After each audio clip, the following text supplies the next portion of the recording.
कलरा आचार मुझे 5-6टी कलरा को गोल गोल काटी 1 मिनिट पानी सिझे 5-6 घंटा खरारे सुखे रखिदे। कलरा आचार करने पंचफुटन, जुआणी, हलदी गुंड, लंका गुंड, आमचूर पाउडर,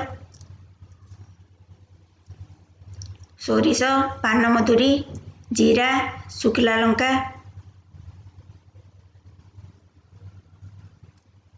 धनिया, हेंगु, विनेगार रखी। वर्तमान गोटे तावा बसई से पंचफुटन, जुआणी,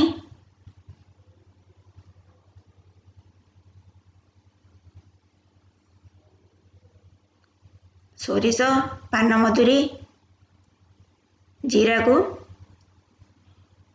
एकत्र किसी समय भाजी नौचे।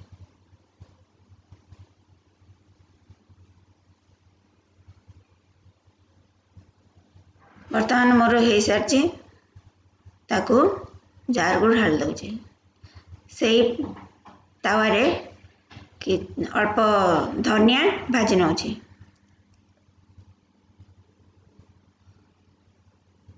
एटार धनिया मोर हो आसी ताकू भी मिक्सचर को ढाली नौचे।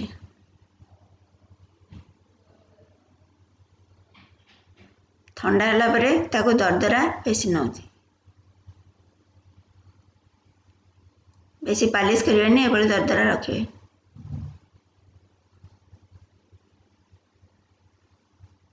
बर्तमान गोटे बाउल रे कलरा, पिसा होता दरदरा मसला,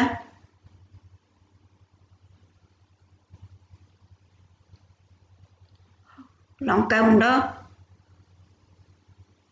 हलदी गुंड, आमचूर पाउडर, लूण,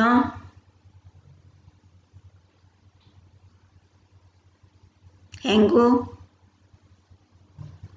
और विनेगार पकाउछि।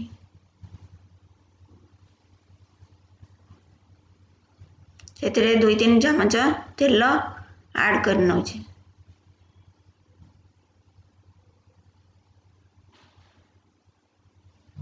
सबको एकत्र भल भाव मिसई नौचे।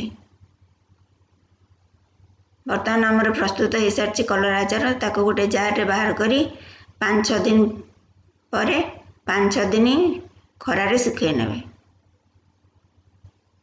जदि मो वीडियोटी आपको भल लगी ताहले प्लीज मो चैनल को लाइक करंतु, सब्सक्राइब करंतु, तले कमेंट बॉक्स रे कमेंट करियो भूलंतु नहीं।